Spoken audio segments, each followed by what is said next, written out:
Thomas Bridger woke to sunlight and the smell of copper. For the first 3 seconds, his mind registered only the familiar comfort of his own bed, the weight of his quilts, the distant sound of morning birds outside his Colorado mountain home. Then his brain caught up with his senses. Copper meant blood, and blood meant something was very, very wrong. He opened his eyes fully, his retired ranger instincts firing after years of dormancy. The smell was stronger now, metallic and undeniable. He sat up slowly, scanning his bedroom. Everything looked normal. The same pine furniture he'd bought 20 years ago, the same faded curtains, the same hardwood floor. Except there was a dark stain on the wood beside his bed. Thomas swung his legs over the side, his bare feet touching the cool floor. And that's when his world tilted. The stain wasn't just beside his bed, it led under his bed. And from under his bed came a sound that made every hair on his body stand at attention. A low, rasping breath. Not human, not dog. Something else, something big. Thomas froze, every muscle locked, his heart suddenly hammering so hard he could hear it in his ears. Something had been under his bed all night while he slept. Before we continue with what Thomas discovered under his bed, we need you to be part of this community. Stories like this one, where the impossible becomes real and where the line between wild and gentle dissolves, need to be shared. Every subscription to Wild Heart Stories helps us bring more of these emotional journeys to people who believe, like you, that animals are capable of extraordinary things. Hit that subscribe button now, because what happens next will leave you breathless. Thomas crouched down, his knees protesting the movement, one hand gripping the bed frame for support. He reached for his phone on the nightstand, turned on the flashlight, and aimed it under the bed. 2 amber eyes stared back at him, large, round, reflecting the light like twin flames. A mountain lion, a full-grown female mountain lion under his bed. The animal didn't move, didn't growl, didn't even blink. She just stared at him with an intensity that was somehow more terrifying than any aggressive display could have been. Thomas could see her now, her body pressed against the far wall under the bed frame, her tawny coat matted and dark in places. Blood. She was bleeding. His mind raced through possibilities. How did she get in? When? Why didn't she attack him in his sleep? Why was she still here? He pulled back slowly and walked through his house following the trail. The large window that faced the forest was shattered, glass covering the floor. She had broken in, desperate, hurt, looking for safety, and somehow, in her injured and frightened state, she had made her way through his dark house and found the one place that felt secure to her, under a bed. Thomas stood there, pieces clicking into place. He'd arrived home late last night, exhausted from a wildlife conference, and gone straight to bed without checking the rest of the house. The puma must have entered around the same time, seeking help in the only way a wild animal knew, by hiding, by finding darkness, by waiting. Thomas walked back to his bedroom and sat on the floor, staring at the dark space beneath the frame. What were his options? Call wildlife services? They would sedate her, take her to a facility. If she survived the trauma, if her injuries weren't too severe, if they decided she was worth saving and not just another mountain lion that got too close to human territory.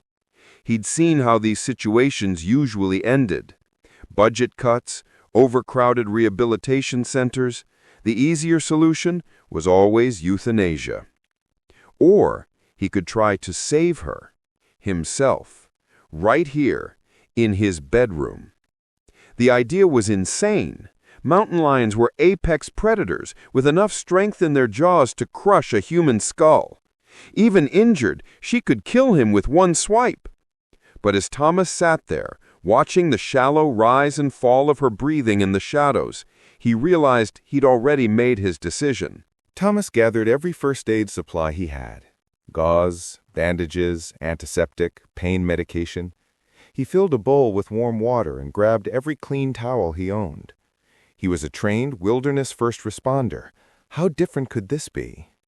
Except the patient had fangs and claws and absolutely no reason to trust him.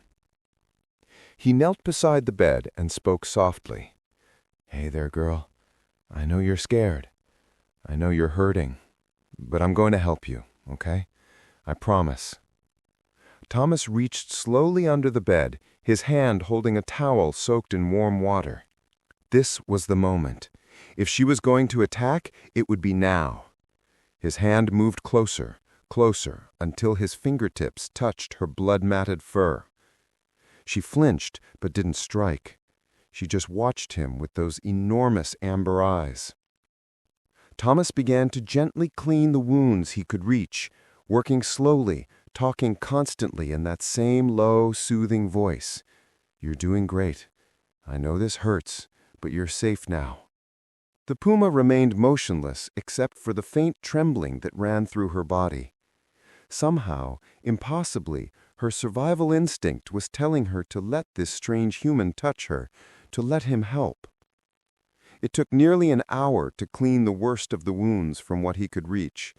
The bullet had passed through her shoulder, missing bone, but the entry and exit wounds were deep and ragged. She'd lost too much blood. He needed to get her out from under the bed to treat her properly, but moving her could trigger a panic response. So Thomas made another decision. He would let her come out on her own terms. He arranged towels and supplies beside the bed where she could see them, filled a shallow dish with water, and placed it at the edge of the bed frame. Then he sat against the wall, giving her space. Hours passed. Thomas didn't move. He watched her. She watched him. Around noon, the puma shifted position. She was testing him, testing whether he would react. He stayed perfectly still. Then, slowly, painfully, she began to drag herself forward. It took 15 minutes to move 2 feet. When her head finally emerged from under the bed, Thomas felt his throat tighten with emotion. She was trusting him. She pulled herself out completely and collapsed on the towels he laid out. Thomas moved slowly, placing the water dish in front of her nose. She drank nearly the entire bowl. "Okay, girl. Now comes the hard part. I need to clean these wounds properly. It's going to hurt. You can bite me if you need to. I understand." He gathered his supplies and knelt beside her. She tensed immediately, but she didn't move away. He placed his hand gently on her back, feeling her heartbeat racing beneath her ribs, then began to work. He cleaned the wounds thoroughly, applied antibiotic ointment and wrapped bandages around her shoulder and torso. Through it all, she didn't attack him. She trembled, she whimpered quietly. She bared her teeth once and released a low warning growl that made his blood freeze, but she let him finish. When Thomas tied off the last bandage, he sat back, his hands shaking with adrenaline and exhaustion. He'd done it. He'd treated a full-grown mountain lion in his bedroom, and he was still alive. He carefully lifted her. She was heavy, at least 60 kilograms of solid muscle, and laid her down on a nest of blankets he'd created beside his bed.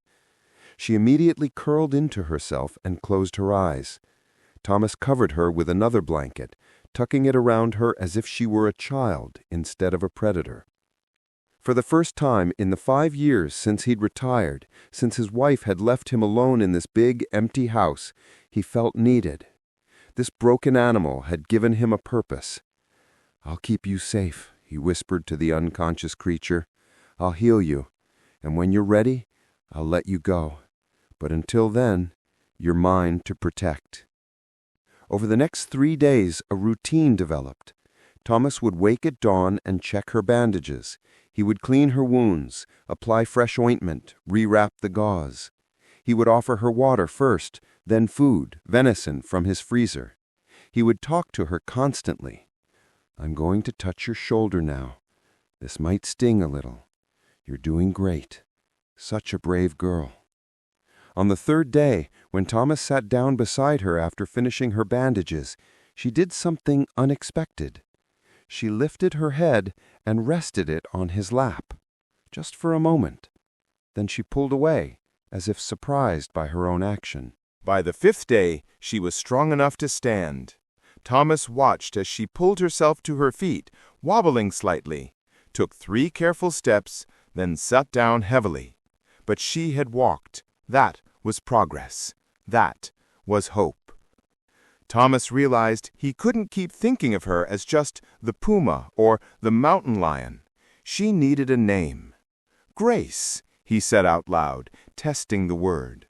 The puma looked up at him, her ears rotating forward. "Grace, that's your name now, because you survived with grace, because you trusted with grace." The second week brought new challenges. Grace was healing physically, but she was becoming more restless.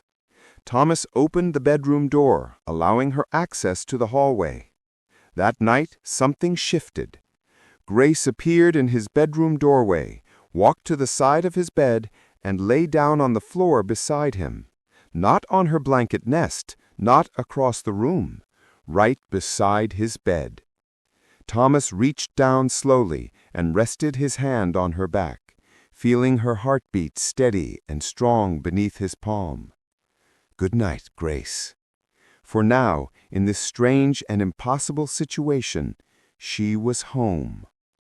The third week, Thomas made another impossible decision. On a clear morning, he opened the back door that led to his large fenced yard. Grace appeared in the doorway, stared at the open door, at the rectangle of sunlight and green grass beyond. "It's okay," he said softly. "You can go out. You're safe." Grace took one tentative step forward, then another. Then she was through the door. The moment her paws touched grass, everything changed. She was running, not the smooth gait of a healthy mountain lion, but a lopsided, joy-filled gallop. She ran the perimeter of the fence 3 times. She rolled in the grass. She found a patch of sunlight and collapsed into it, stretching her entire body out in the warmth. Thomas stood in the doorway, tears streaming down his face. This was what she needed. Their bond deepened. Grace began to follow him around the house, a tawny shadow at his heels. When he cooked, she would sit in the kitchen doorway. When he read, she would curl up beside his chair. On the 18th day, she jumped onto his bed, circled twice, and settled at the foot of the mattress. A 60-kilogram mountain lion was sleeping on his bed. But with the growing bond came a growing problem. Grace was almost fully healed now. She was no longer an injured animal in need of rescue. She was a healthy mountain lion living in a house, and that couldn't continue. Thomas knew what he had to do. In 4 weeks, this wild creature had become his companion, his purpose. But keeping her was selfish. She belonged to the forest, to the mountains, to the wild places where she could be what nature had designed her to be. On the 25th day, Thomas made his decision. He would release her in 3 days. On the morning of the 28th day, Thomas loaded his truck with supplies and called Grace. She jumped in without hesitation. He drove deep into the mountains, taking Forest Service roads to a remote clearing he'd discovered years ago during his ranger days. When he opened the passenger door, Grace jumped down and froze. Every muscle in her body went rigid. She lifted her head, scenting the air, and Thomas could see the transformation happening in real time. The domestic ease fell away. The wild animal emerged. This was her world. She recognized it, remembered it, craved it. Thomas unloaded supplies near a boulder, creating a small cache in case she needed it. Then he walked into the clearing and stopped. Grace followed him, but maintained distance now, her movements cautious, predatory. Thomas knelt down so they were at eye level. "Grace, this is where you belong. You're wild. You're meant to run and hunt and live free." Grace took 3 steps forward and pressed her face into his palm. Thomas wrapped his arms around her neck, pulling her close. "Thank you," he whispered into her fur. "Thank you for trusting me. Thank you for letting me save you. Thank you for saving me." He released her and stood. "Go on. Go be what you were meant to be." Thomas turned and walked back to his truck. He climbed in, started the engine, and looked back. Grace sat where he'd left her, watching him. Thomas waited, hoping she would turn and run into the forest, but she just sat there, staring at his truck. He realized she wouldn't leave while he was there. She was waiting for him to go first. Thomas put the truck in gear and began to drive away, watching her in the rearview mirror.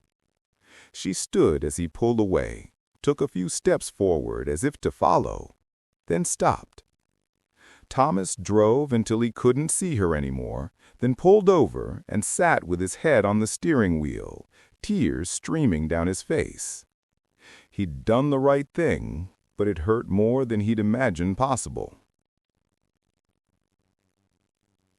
Days passed in a haze. The house felt empty. Thomas went through the motions of living, but everything felt muted, colorless. He caught himself preparing 2 meals out of habit before remembering he was alone. On the 10th day after releasing Grace, Thomas sat on the back patio with a glass of whiskey, looking out at the forest. "Be safe out there, Grace," he whispered. "Be happy. Be free." A sound came from the forest edge. A soft chirrup, the vocalization mountain lions make when greeting. Thomas froze. It came again, closer this time. He stood slowly and stared into the darkness beyond the fence. 2 amber eyes reflected the patio light. Grace stepped out of the shadows and stopped at the fence line. She looked at him, just looked at him. Thomas couldn't breathe. Grace chirruped again, a sound of greeting, of recognition. Then she turned and disappeared back into the forest. She had come back, not to stay, not because she needed him, but to tell him she was okay, to show him she remembered. That became the pattern. Every 10 days or so, Grace would appear at the forest edge. She never came close, never crossed into the yard, but she would sit at the tree line, watching him, letting him see that she was alive and thriving. And every time, Thomas would sit on his patio, watching her, feeling his heart fill with gratitude. She hadn't forgotten him. The connection remained unbroken. On one visit, Grace wasn't alone. Movement behind her revealed a male, larger and darker, who stayed well back. Grace had found a mate. Thomas laughed out loud, joy swelling in his chest. She wasn't just surviving, she was living, thriving, building a life. Months turned into a year. Grace's visits became less frequent. Winter brought heavy snows, and she stopped appearing. She worried, but told himself it was the weather, the season. When spring finally came, he spent every evening on his patio, waiting, hoping. On a warm evening in late April, he heard the chirrup greeting. He looked up and saw her. But Grace wasn't alone. Behind her, stumbling on uncertain legs, were 2 cubs, tiny, spotted, with oversized paws and enormous eyes. Grace's babies. She had brought her babies to show him. Thomas felt his eyes fill with tears as he watched them. Grace sat calmly while her cubs explored, tumbling over each other, attacking leaves. She watched them with the patience of all mothers, but she also kept glancing at Thomas. She was showing him what her kindness had created, not just her survival, but new life. When the sun set, Grace gathered her cubs and began to lead them away. But before she disappeared, she stopped, turned back, looked at Thomas one more time, and in that look, Thomas felt everything that couldn't be said with words: gratitude, recognition, farewell. Grace turned away and vanished into the darkness, her cubs bouncing after her. Thomas knew with absolute certainty that he wouldn't see her again. This had been her final visit, her way of showing him that their time together had mattered, that she carried it with her, that it had changed her as much as it had changed him. As Thomas finally stood and walked back into his house, he smiled through his tears. Somewhere in those mountains, Grace was teaching her cubs to hunt, to survive, to be the magnificent creatures they were meant to be. And somewhere in her memory lived the knowledge of 4 weeks spent in a bedroom with a human who had looked at her broken body and decided she was worth saving. That was enough. That was more than enough. That was everything.